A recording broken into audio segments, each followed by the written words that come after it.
Hello，大家好，我係 Coach。今集同大家討論一下大學取錄率嘅話題。其實喺報讀前咧，學生都會好關心自己嘅成功機會有幾多㗎，因為一般大學嘅評審過程咧係較為複雜同埋冗長，所以幾個月不安嘅等待咧，亦都算係一種煎熬嚟嘅。所以話取錄率越高嘅學校咧，審批嘅時間會越短；要求越高嘅學校咧，審批嘅時間就會越長啦。因此，好多學生都花心思去了解大學錄取嘅分數同埋錄取率，嚟到制定最適合自己嘅策略嘅。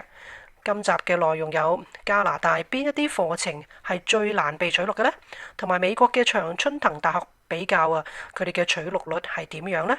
咁美國嘅取錄率可以會有幾高呢？10所加拿大取錄率最高嘅大學係邊啲呢？而同一所大學可能會因為不同校園嘅取錄率呢，同埋取錄分數呢會有唔同嘅喎。我哋同大家揭開呢個嘅秘密喺度，請大家訂閱 Coach 教育頻道，支持俾 like、留言同埋社交媒體分享，多謝。相信大家都知道咧，美國嘅常春藤大學 Ivy League 呢8所私立嘅大學取錄率咧，一向都係被認為可能係全球最低嘅。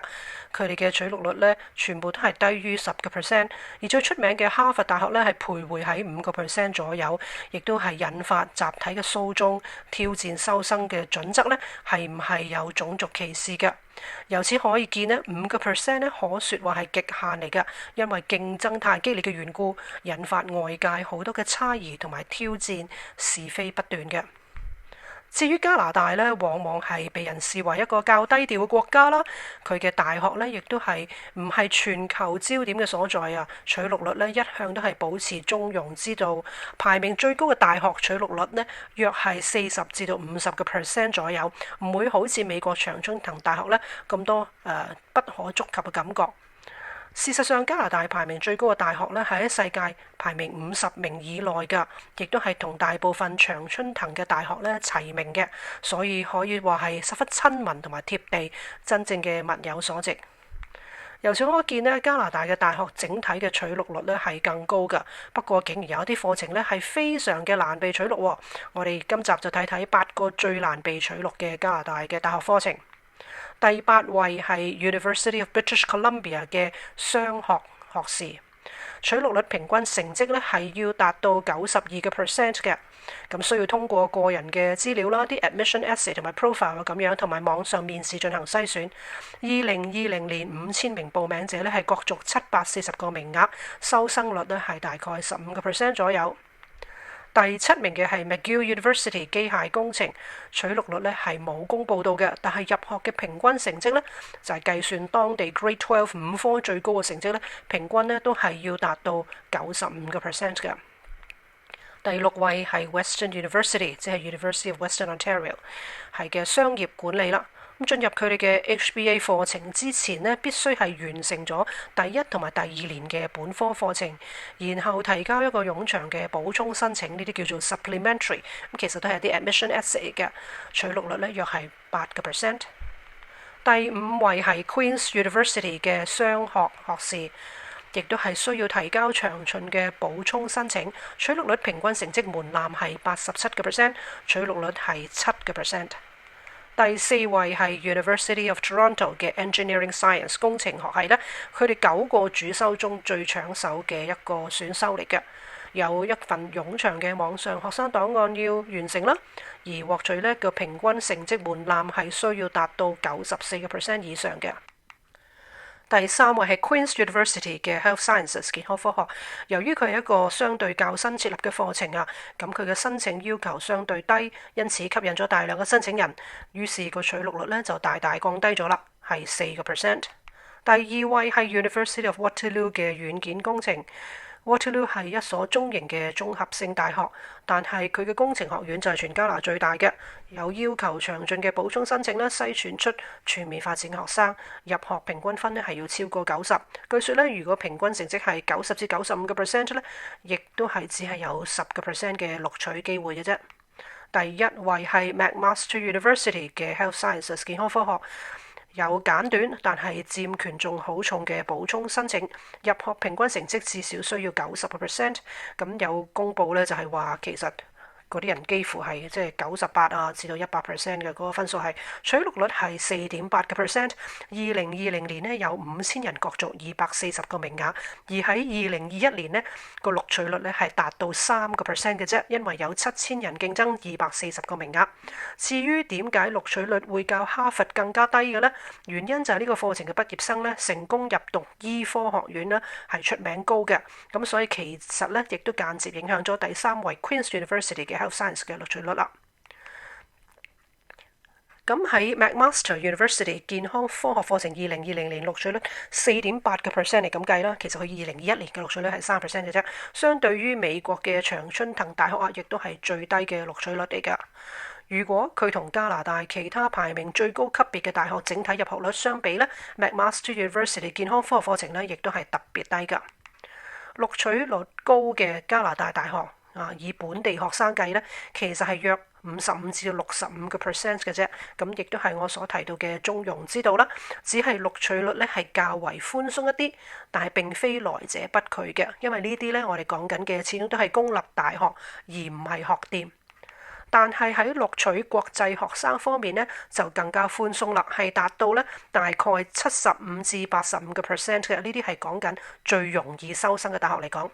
原因可能係國際學生嘅學費咧係本地學生嘅4至到6.5倍，所以作為收入來源咧，對於學校嘅經濟有重要嘅作用。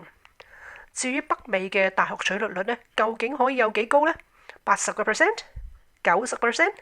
100%？唔會啩？咁我哋睇睇 US News 2020發布嘅統計數據啊。咁呢個美國新聞嘅調查呢，所有嘅大學之中呢，唔計排名嘅類別係點樣嘅，而係呢份名單上邊嘅100所喺2019年秋季入學嘅取錄率最高嘅學校呢，咁你哋可以查呢個網址呢，去攞詳盡嘅資料嘅。喺呢100所大學取錄嘅名單中，竟然有好多係100% 完全收錄㗎，呢個可以話係懶人恩物啦，係咪呢？究竟有幾多係學店呢？就不得而知，但係當中亦有好多呢，似乎都係正規嘅大學嘅。咁呢個問題係留待有心報讀嘅同學自己查證啦。Coach 呢就不予置評，其實呢亦都唔鼓勵我哋花時間去研究佢哋嘅。咁你睇一睇呢啲數據呢，就真係好兒戲㗎。喺呢100所大學之中呢，其中有32所嘅收生率呢，係竟然係100% 取錄㗎。99% 取率嘅呢，亦都有15所大學。咁其實呢1-2% 就係分別呢係冇用㗎。US News 提供嘅100所大學呢，最低嘅錄取率呢，竟然都只係去到95% 嘅啫。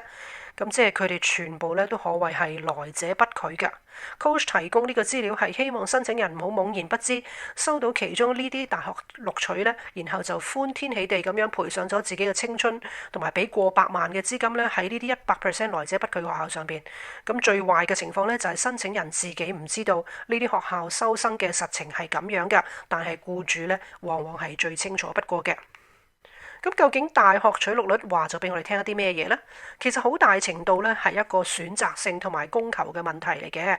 另外或多或少咧同大學嘅排名有關，但係要留意排名嘅認受性啦，亦都好多嘅主要基於係研究嘅發表量，而唔係教育質素嘅。咁亦都有啲實際嘅影響因素，例如大學嘅地理位置啦、城市嘅安全程度、學費同埋生活費等等。Coach 認為學校嘅傳統課程嘅內容同埋工作前景咧係最重要嘅。而所謂嘅名校咧，其實一個公眾對於學校聲譽一個好籠統嘅認知啫，可能咧同宣傳更加有關係，所以咧唔係一定可靠嘅。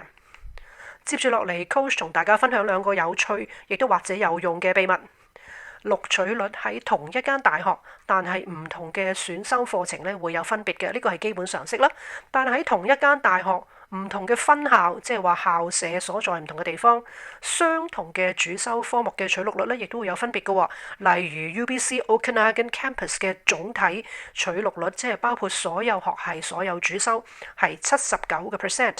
Vancouver Campus 嘅總取錄率咧係只係57%，咁明顯地咧，報讀 Okanagan Campus 嘅成功率係高出22%㗎。不過問題你想唔想去 Okanagan 嗰度住啫？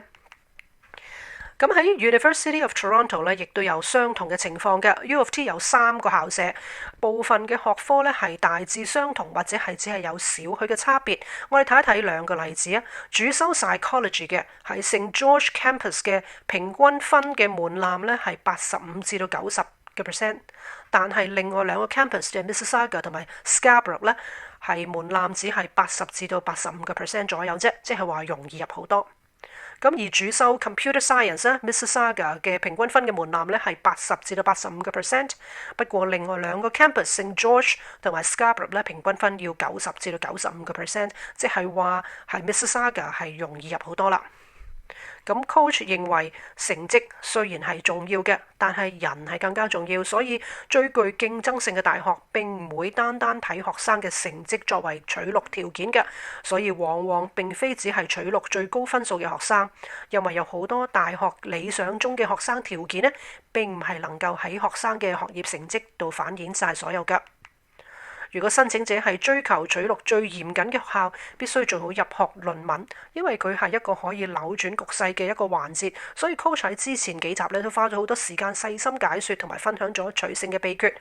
由於有啲國家只係睇分數取錄學生，100%體驗咗求學只是求分數，所以 coach 咧不斷咁重複提醒，希望報讀最優質學府嘅申請人咧必須學習入學論文嘅要訣。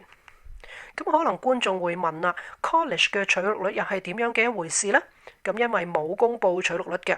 觀察所得 ，coach 懷疑咧，只要符合公佈收生要求嘅門檻，甚至有時較低的咁多咧，亦都係會被取錄嘅。所以估計好多 college 嘅取錄